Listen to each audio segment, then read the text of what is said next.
One of the best things to do for the SAT, and I just sort of am repeating myself now, confidence and success. That is the key to a good day on SAT. And like any other big performance, if it's a big sort of, you're in a school play or a big basketball game, you don't want to put all your eggs in one basket in terms of the SAT. So taking it multiple times is what I recommend to all of my students. Some basics for parents to know, because these things have shifted a little bit. Some of you might remember when there were 3 different scores on the SAT and they could total up to a 2400. We're back to the 1600. So you don't have to worry about that anymore. Scores are between 400 and 1600, 200 to 800 on the math and on the verbal. In terms of preparing for the SAT, it tends to be easier to improve math than verbal. It tends to be easier to improve lower scores than higher scores. Every kiddo is different, but those are the things that I've seen when working with so many kids. Improving by about 100 points per section is usually a pretty good aggressive goal. Obviously, there's no one size fits all, and every kiddo is going to be different. The thing that I stress to parents and students alike is that there's no such thing as a good score on the SAT. There's like the score that is the best that you can do. And that's what we're looking for. Just like if you were preparing for a marathon or learning a big piece on the piano for the recital, there's your best, and that's really who you're competing against. It's not like getting obsessed with a certain score is the way to really approach this test. Obviously, the reason we take the SAT is because it is an important process in admissions, but it's only one part, and Allison will be talking a lot more about the rest of things in a minute. It can also be used in financial aid decisions, so this is an important reason to do well on the SAT. Scores can be quicker to improve than things like GPA or activities, things like that. More schools do go test optional every year, which I think is great, but what that means can really vary. And so really doing your homework and seeing what that means is important as a parent. And one thing that parents often ask about is, with the rush of schools that went optional for COVID, what does that mean? And it tends, in my experience, to mean that if a school wasn't test optional before COVID, it's not really test optional now. Every school is different, and research is super, super important. But in general, unless a school was doing that before, they probably still want your student to submit their scores. If the student has access to the test, that tends to be the language they use. If they can take the test, then the school wants that. The SAT is not a great predictor of academic success in college, but what I've been hearing more and more is that because of grade inflation, it's become better. It's become more important in admissions.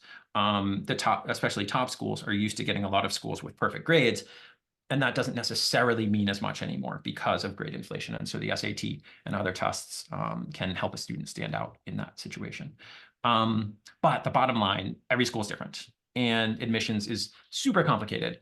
And one of the reasons why I like having Allison as an expert to talk to is when people come to me with admissions questions, I have a little bit of knowledge in this area because I picked it up, but I can send them to her, and she is the expert about sort of the nuances of college admissions. So, talking to experts, talking to admissions professionals, even when it comes to just, what are you doing with my SAT scores, can be really, really helpful. Basic timeline, most students are going to take this test in their junior year. Sometimes fall of senior year is fine. Some students really want to get it out of the way in sophomore year. I find that often isn't awesome, but for certain students, it can totally, totally work. But in general, I would say plan to take it twice, either like fall, winter of junior year, or the other ones on the list here. I do recommend planning to take it 2 to 3 times. If you happen to hit that home run the first time, that is fantastic. Forget it, you're done, who cares? But if you don't hit the home run the first time, you have that backup plan in place, and that can be a big stress relief for students. It also just gives you more opportunities. Like I said, it is a high stakes 1-day test. It's not like, your classes at school, which are months long. And so performing really well on 1 day can be a lot of stress. If you have a couple planned, then that's a little less stressful. Sometimes parents will ask me, or students will say, oh, there's that one test date that's easier. This is not true. The SAT is just sort of always going to be the same, no matter when you take it. Some tests are slightly harder, but that means the curve is friendlier, so you don't have to do quite as well to get the same score, but there's no way to predict it, so it doesn't matter. Pick the test that fits best into your student's schedule always. If your student has a super busy fall, fine, take it in the spring. I recommend starting about 2 to 3 months before that first date. Some students can do it faster. I don't recommend, I've had students come to me, they say, I want to do a year of prep. In general, not a good idea. This test is something that you want to prep for fairly intensely for a fairly sort of short period of time, hit it out of the park, and be done with it forever. Similarly, I don't really recommend prep for the PSAT. For most students, that's not worth it. It's just a practice test. Colleges don't care about it, so why sort of clog up a student's schedule with more work? Every once in a while, I'll do a few meetings for the PSAT just so that students feel comfortable, but hardcore, rigorous prep for the PSAT usually doesn't make sense. In terms of content, again, as parents, you don't need to know this stuff very much, but just a little background so that you do. Vocabulary doesn't play a very big role on the verbal. It used to way back when I started doing this, but not anymore. So flashcards, not needed. I mean, if you want to make your kid do flashcards, that's a good thing. But for the SAT, it's not necessary. The new test that's coming out in March has short passages with a single question, which I think is much friendlier for students. And some fundamental grammar review. Everybody needs to review what like a semicolon is, what a colon is, but that's not the heart of the problem for most kiddos. Similarly, on math, sort of that third bullet point, for most students, it's not content mistakes that are holding them back. You know, again, every student usually needs to review a few things like the circle formula or the vertex formula, whatever it is. But in my experience, most kids, that's not the thing that's costing them, 50 points, 100 points on the test. It's usually silly mistakes. It's usually sort of feeling like they hit a brick wall when really there was something else they could have done. And my job when I work with students is to show them that. It's to say, hey, on this question where you thought there was only one path to the right answer, you could have tried this other thing. Or on this question where you picked this answer, that was a trap, and here's why. And so that's what I do with students, is show them how to recognize those things and not fall for those traps the next time. On math, lots of algebra, geometry, arithmetic, word problems, mostly 6th through 10th grade math, although the new format does have some elevated questions for sure. And for some students, that can make things tougher. Big question I get, SAT versus ACT. My answer for almost everybody is, it probably doesn't matter that much. Students and parents sometimes come to me saying like, which one is perfect for me? In general, most students are going to do about the same on the ACT as they will on the SAT. There are some kiddos who will score much better on one or the other, and it's important to figure that out. But most students, they're going to do about the same. And so it often comes down to comfort level. I'll have them take a little practice of one, a little practice of the other, and see which one they tend to prefer. So the SAT is changing, and no one can take the old SAT anymore. So it doesn't matter what was on the old SAT. The reason it's important for you guys to know that it's new is because whenever the College Board writes a new SAT test, there's some wrinkles, there's some problems, not huge problems, but they are sort of like using kids as guinea pigs a little bit, which is a little frustrating. In the past, when this has happened, I've tended to recommend that students avoid that time, but I think the digital SAT is going to be pretty friendly for students. From what I've seen, I'm preparing my first batch of kiddos for this test. It's much shorter. As you can see here, 2 hours and 14 minutes, 2.5 hours roughly. The ACT is over 3.5 hours. The old SAT was similar in length, in terms of being long. So just that it's shorter, I think, is a lot friendlier for students. And I'm cautiously optimistic that the verbal is going to be much easier to prepare for and to do for students on the digital SAT. So I am recommending the digital SAT at this point, but the ACT is certainly an alternative. If the digital SAT isn't working out for a kid, looking at the ACT is totally a good thing to do. The digital SAT, some details here. Again, if I was working with students, I would go really into detail here. But as parents, it's just verbal and math.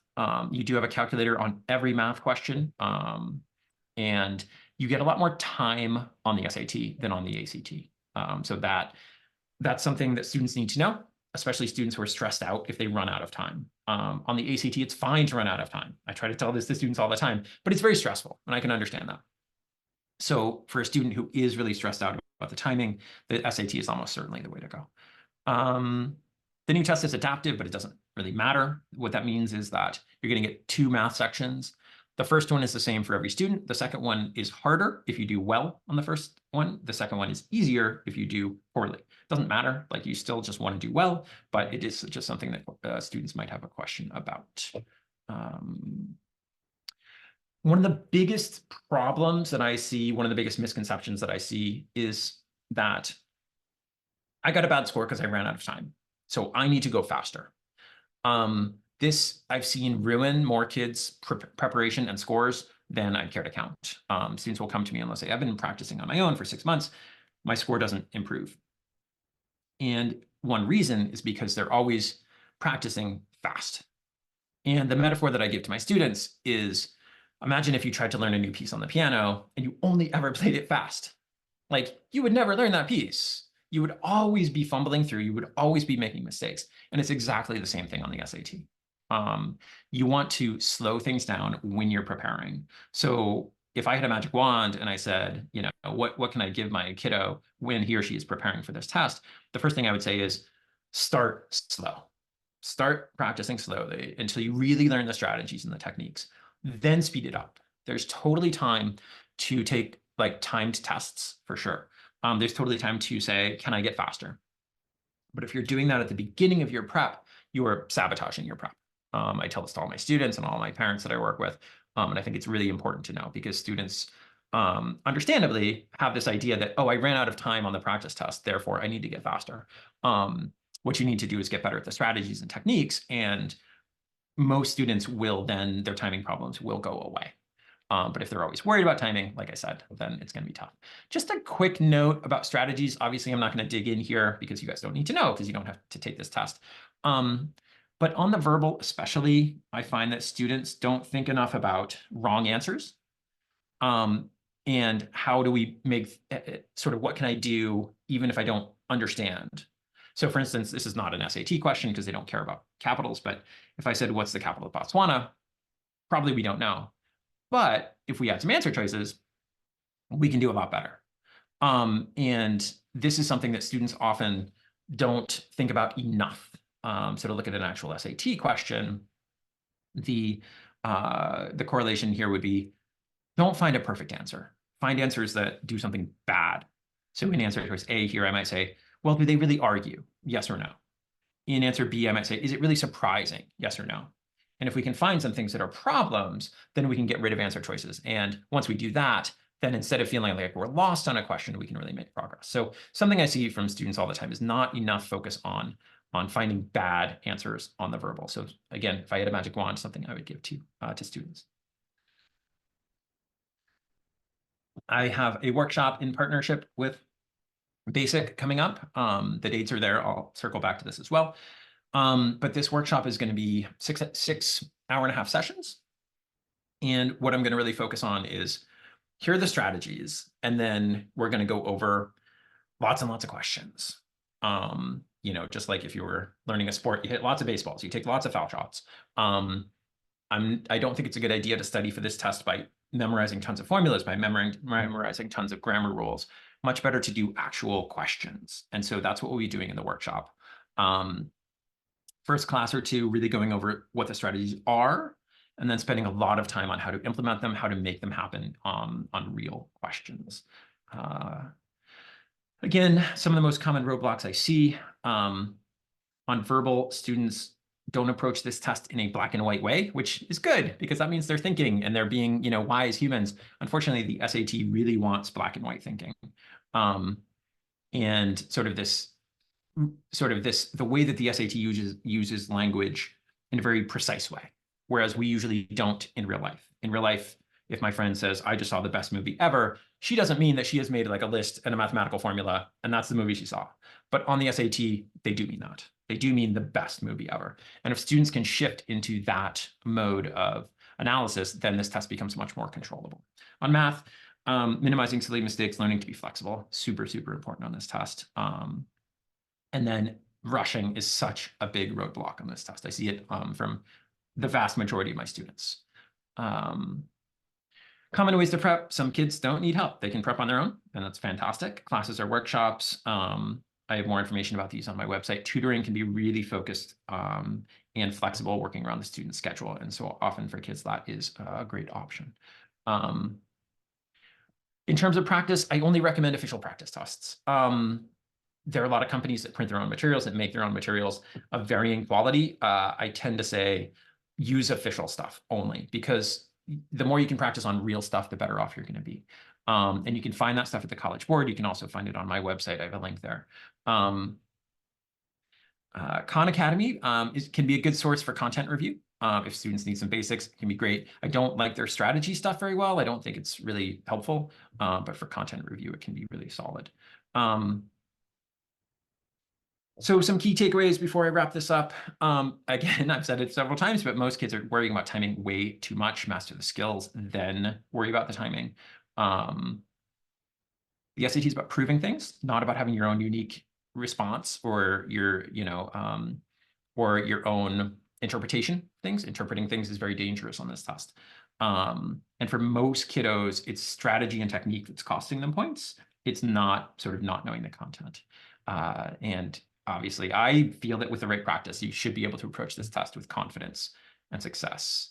And something I think about more and more as I do this stuff, obviously, we prepare for this test for college. I mean, nobody takes this for fun, except maybe me. But the more I do it and the more I work with students, I see this test as a good way to work out other issues.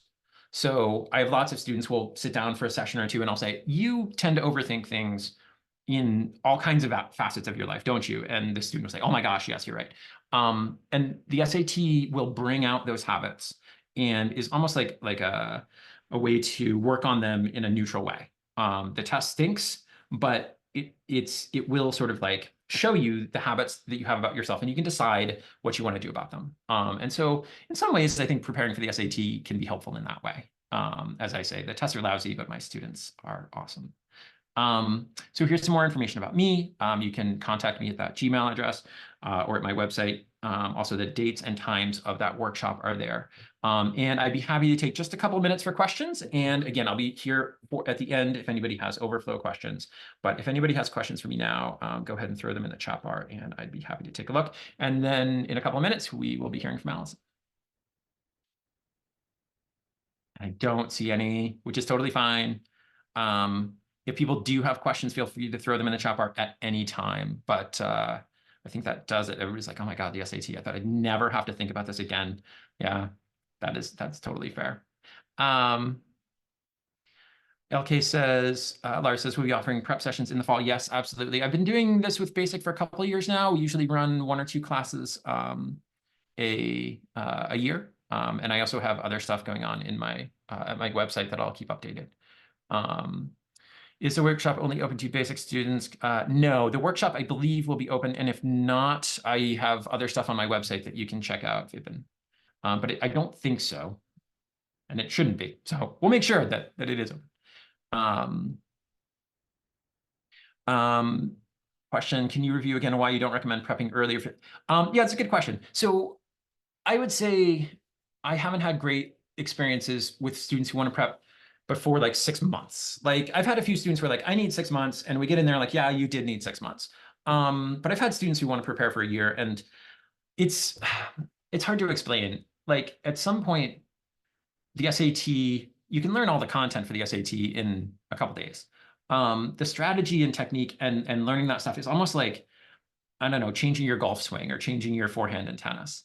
And my goal is to get a student to, a reasonable expectation that he or she is going to perform really well on test day if they take it 2 or 3 times. And I feel like you should be able to get there in 2, 3, 4 months. And if you're shooting for a year of that, it's diminishing results, diminishing returns. Students have all kinds of other things going on. So if you could get to 90% of your limit in 4 months or 98% of your limit in a year, I am personally of the opinion that the 90% is probably the better option for most students. Every student is different. If I had a student who really needed that year of prep, I could see it, but yeah. Other questions for me before we hand it over to Allison? And yeah, as Annie said, my email is there in the chat. and you can access my information at my website as well.